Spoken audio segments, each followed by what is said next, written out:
Hello dear student, welcome back on अपने sir की coaching class. तो आज हम स्टार्ट करने वाले हैं चैप्टर नंबर 7 जिसका नाम है निर्देशांक ज्यामिति। आपकी स्क्रीन पर आप देख पा रहे होंगे। यहाँ पर हम स्टार्ट करते हैं इसको। पहले कुछ थोड़ा सा बेसिक समझेंगे, इसका कॉन्सेप्ट क्या है, उसके बाद हम इसका क्वेश्चन आंसर स्टार्ट करेंगे 7.1 के। तो यहाँ पर मैं आपको बता दूँ, एक्स अक्ष के जो निर्देशांक होते हैं उसे भुज कहा जाता है। सिंपली आपको याद रख लेना है, एक्स अक्ष के निर्देशांक को भुज कहा जाता है, वाई अक्ष के निर्देशांक को कोटि कहा जाता है। सिंपल सी बात है। आगे हम देखते हैं क्या होते हैं निर्देशांक। तो जैसा कि आप यहाँ पर देख पा रहे होंगे, यहाँ पर एक निर्देशांक बनाया हुआ है मैंने। अगर हम किसी भी सरफेस को, पृष्ठ को अगर दो भागों में इस दो लाइन के द्वारा बांटते हैं तो इसे हम बोलते हैं एक्स अक्ष वाली लाइन। यहाँ से लेकर ये पूरी एक्स अक्ष है, और यहाँ पर ये जो खड़ी लाइन देख रहे हो ये है आपके पास यहाँ पर वाई अक्ष। इसे एक्स अक्ष और वाई अक्ष बोलते हैं। यहाँ पर मैंने जो बिंदु लिखे हुए हैं, यहाँ 1 2 3 4 5, यहाँ पर आप देख पा रहे हो, इन बिंदुओं को हम निर्देशांक बोलते हैं। एक्स अक्ष के निर्देशांक, वाई अक्ष के निर्देशांक। तो आप यहाँ पे देख रहे होंगे ये प्लस में है। इस तरफ आप देखोगे तो ये सभी जितने भी निर्देशांक होते हैं सभी माइनस के होते हैं। वैसे कि वैसे अगर आप एक्स अक्ष में ऊपर की तरफ देखोगे तो यहाँ पर सभी निर्देशांक जो 1 2 3 4 ये प्लस में है, मतलब यहाँ के निर्देशांक प्लस में होते हैं, और इसी प्रकार से नीचे वाले निर्देशांक माइनस में होते हैं। तो ये है इसका थोड़ा सा बेसिक। इसके बाद अगर हम देखें तो एक्स अक्ष और वाई अक्ष के निर्देशांक का जो मेन मतलब होता है, जो मेन कॉन्सेप्ट है, अगर हम यहाँ पर इस कोई निर्देशांक लेते हैं, यहाँ पर अगर हम कोई निर्देशांक ले लें तो हमें देखना है कि इसके निर्देशांक के बिंदु क्या है। तो हम इसको यहाँ पे 4 से मिलाएंगे। ये एक्स अक्ष वाली लाइन है तो इसको हम 4 से मिलाएंगे, ये 4 वाली लाइन से। और यहाँ पर हम देखें तो इसको हम 2 से मिला देंगे इस प्रकार से। तो ये जो निर्देशांक आ जाएंगे हमारे पास, यहाँ पर एक्स अक्ष का जो निर्देशांक अगर हम देख पा रहे हैं तो यहाँ पर 4 है, और यहाँ पर जो वाई अक्ष का निर्देशांक है वो 2 है। तो इस प्रकार से हम निर्देशांक इसके लिख सकते हैं। तो ये एक्स है और ये वाई। आपको हमेशा ध्यान रखना है कि पहले जो भी ब्रैकेट में रहता है वो एक्स रहता है और सेकंड पे वाई रहता है। तो इतना काफ़ी इस चैप्टर के लिए। आगे हम देखते हैं यहाँ पर इसे चतुर्थांश अगर हम 4 पार्ट में बांटते हैं एक्स और वाई को, तो यहाँ पर प्रथम चतुर्थांश, द्वितीय, तृतीय और चतुर्थ चतुर्थांश होता है, और बीच में इसे मूल बिंदु 0 होता है। जो यहाँ पर आप देख रहे हो मूल बिंदु के निर्देशांक तो एक्स अक्ष के लिए भी 0 और वाई अक्ष के भी लिए 0। तो मूल बिंदु के जो निर्देशांक होते हैं वो 0 0 होते हैं। आगे चलिए देखते हैं। यहाँ पर अगर इस चैप्टर में जो हमें देखना है उसमें आपको 2 निर्देशांक दिए गए रहेंगे। जैसा कि इस यहाँ पर आप देख पा रहे होंगे, ये है एक निर्देशांक दिया गया है यहाँ पर जिसका नाम P है, और एक यहाँ पर निर्देशांक दिया है उसका नाम जो बिंदु दिया गया है उसका नाम है Q। तो इसमें कुछ जो चैप्टर नंबर 7 है उसमें आपको सिर्फ क्या करना होता है, इसकी बीच की दूरी ज्ञात करना होती है। आपको 2 बिंदु देंगे, उसमें एक फॉर्मूला लगा के आपको उस बिंदुओं के बीच की दूरी लिखना है, तो बताना है। तो वो वाला जो फॉर्मूला है वो फॉर्मूला क्या है, वो जो फॉर्मूला ये आपकी स्क्रीन पर लिखा हुआ है, 2 बिंदुओं के बीच की दूरी का फॉर्मूला होता है P Q is equal √x2 - x1 का whole square plus y2 - y1 का होल स्क्वायर। ये आपका फॉर्मूला है, इंपॉर्टेंट फॉर्मूला है। इसी फॉर्मूला से आपके सारे के सारे क्वेश्चन सोल्व हो जाएंगे। तो चलिए आप देखते हैं प्रश्न वाली 7.1 का जो पहला क्वेश्चन है। यहाँ पर आप पहला क्वेश्चन देखोगे तो निम्नलिखित युग्मों के बीच की दूरियां ज्ञात करना है। युग्म मतलब यहाँ पर ये जो बिंदु के निर्देशांक दिए गए हैं। तो एक पहला जो निर्देशांक पहला बिंदु है 2 और 3, और दूसरा जो बिंदु है वो 4 और 1 है। तो यहाँ पर आपको पता ही है पहले एक्स होता है और वाई होता है। तो जब भी पहला बिंदु अगर हम कहें तो x1 और y1 हो जाएगा, और दूसरे वाले में इसकी अगर हम बात करें तो यहाँ पर x2 और y2 हो जाएगा। तो चलिए यहाँ पर देखते हैं प्रश्न वाली 7.1 का प्रश्न नंबर 1 है, जो कि आपकी स्क्रीन पर लिखा हुआ है 2 और 3 पहला बिंदु है, दूसरा बिंदु 4 और 1 है। तो यहाँ पर आपको पता है इसका हल अपन लिखेंगे, और यहाँ पर इसको हम सोल्व करने के लिए पहले हम इस बिंदु को मान लेते हैं 2 और 3 वाले बिंदु को नाम देते हैं हम P, और यहाँ पर Q इस बिंदु को नाम दे देते हैं 4 और 1। आप पहली बार कर रहे हो तो आप लिख सकते हो यहाँ पर x1 जो है आपका, यहाँ पर x1 2 है, y1 की अगर हम बात करें तो यहाँ पर से आप देखेंगे ये y1 है और ये x1 है और ये y1 है। तो y1 इज इक्वल 3 है आपके पास। x2 आप देखोगे तो यहाँ से देखोगे आप x2 इज इक्वल 4 है आपके पास यहाँ पर। और y2 की अगर हम बात करें, y2 यहाँ पर आपके पास है 1।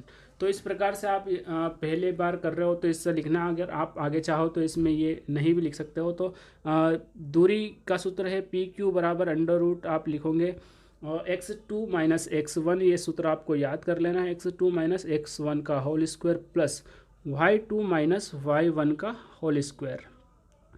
ये सूत्र है, इम्पोर्टेंट सूत्र है, मोस्ट इम्पोर्टेंट सूत्र है, इसके बिना आपको सवाल सॉल्व नहीं हो पाएंगे, तो इसको आपको याद कर ही लेना है। चलिए मान रखते हैं हम यहाँ पर पी क्यू इज इक्वल आपके पास है अंडर रूट पूरा की पूरा चलेगा। तो x2 का मान आपको यहाँ से देखना है, x2 का मान आप देखते हो तो यहाँ पर 4 है आपके पास, तो आप 4 लिख लोगे, माइनस सूत्र में है तो माइनस लगा लोगे।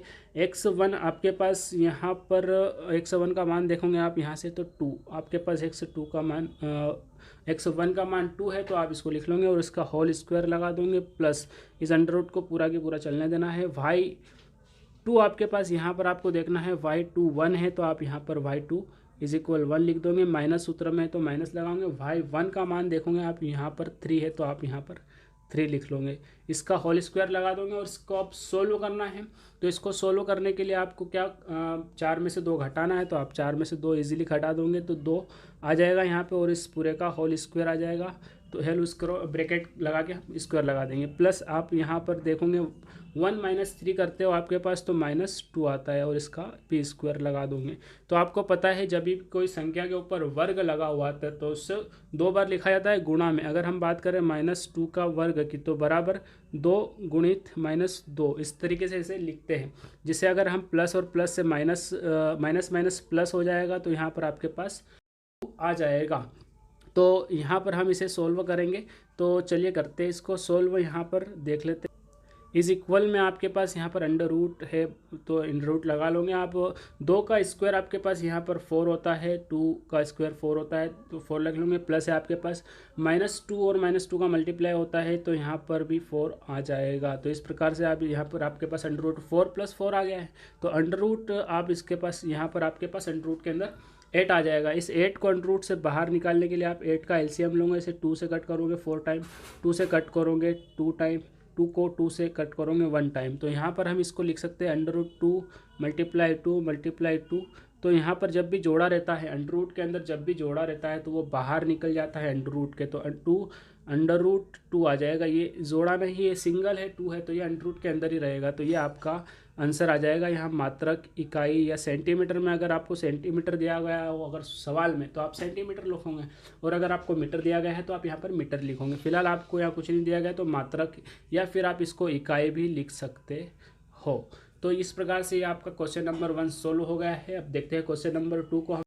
तो क्वेश्चन नंबर फर्स्ट का सेकेंड वाला क्वेश्चन जो कि आपके सामने ये रहा, आपको इसको लिखने लेना है, हल लिखना है आपको यहाँ पर और लिखना है p -5 है आपके पास, यहाँ पर 7 है तो इसको लिख दोगे। q आपके पास -1 और यहाँ से 3 है आपके पास, 3 लिख दोगे। उसके बाद आपको लगाना है दूरी का सूत्र जो कि आपको पता है p q इज इक्वल होता है √x2 - x1 का whole square plus y2 - y1 का होल स्क्वायर। ये सूत्र आपको याद होना ही चाहिए क्योंकि मोस्ट इम्पोर्टेंट सूत्र हैं। तो चलिए आगे बढ़ते हैं, हम यहाँ पर रखते हैं मान। तो आपको पता ही है आप यहाँ पर इक्वल अंडर रूट है आपके पास, यहाँ पर x2 आपके पास यहाँ से आप देखोगे -1 है आपके पास, x2 जो है वो आपके पास -1 है तो -1 रख दोगे। सूत्र में माइनस है तो माइनस लगा दोगे। आप जब भी आपके पास कोई संख्या रहती है माइनस में और उसको मान रखना रहता है तो आप उससे कहा कैसे लिखते हो, ब्रैकेट के अंदर लिखते हो और फिर इसका पूरे का होल स्क्वायर आप लगा दोगे। यहाँ पर इसका होल स्क्वायर कुछ इस प्रकार से हो जाएगा। तो ये अंडर रूट पूरा यहाँ पर चलेगा ही, प्लस है आपके पास y2 का मान देखोगे आप, y2 का मान 3 है आपके पास, यहाँ से देखोगे y3 का मान आप रख दोगे, y2 का मान रख दोगे आप 3 माइनस आपके पास यहाँ पर y1 का मान जो है वो है 7 तो आप 7 रख दोगे और इसका होल स्क्वायर लगा दोगे। आगे चलते हैं, यहाँ पर अंडर रूट आपके पास इसको सोल्व करना है तो इसका मल्टीप्लाई होगा अंदर तो ये हो जाएगा प्लस। तो यहाँ पर -1 है आपको ऐसे ही लिख देना है और इसका प्लस ये इस माइनस से ये वाला जो माइनस है ये प्लस हो जाएगा। तो यहाँ पर आप लिख दोगे 5 और ब्रैकेट में आपके पास स्क्वायर तो स्क्वायर लगा दोगे, प्लस आपके पास 3 - 7 है तो ये आपके पास -4 हो जाएगा और इसका भी स्क्वायर हो जाएगा। तो इस प्रकार से इसको सोल्व करेंगे, हम आगे बढ़ेंगे। अंडर रूट इसको पूरे को लगा देंगे। -1 + 5 आपके पास, अगर आप 5 में से 1 घटाते हो तो आपके पास आता है 4 तो आप लिख दोगे 4 और इसका स्क्वायर प्लस 4, आप 4 का माइनस, इसको ऐसे लिख दीजिए आप -4।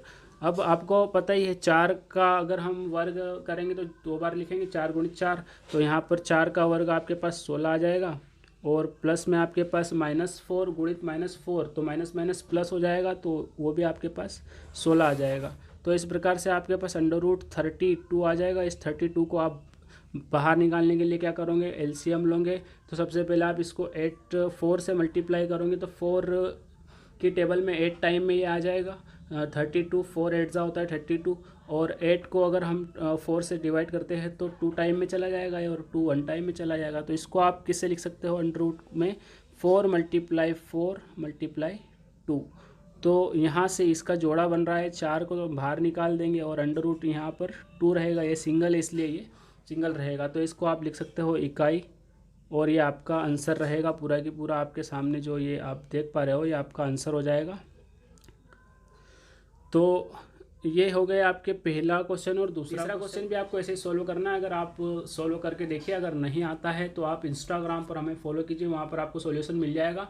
और इस जो क्वेश्चन किए हैं हमने, इसके भी सिस्टमेटिक सॉल्यूशन, इसके जो नोट्स है हम कहें तो वो भी आपको इंस्टाग्राम पे मिल जाएंगे। तो इंस्टाग्राम पर अपने सर की कोचिंग डालिए, आप मुझे वहाँ फॉलो कीजिए। चैप्टर नंबर 7 के आगे वाले क्वेश्चन हम लेकर आएंगे, इसी चैनल पर लेकर आएंगे। तो इस चैनल को सब्सक्राइब कर लीजिए, अपने दोस्तों में शेयर कीजिए। अभी के लिए जय हिंद, जय भारत, वंदे मातरम।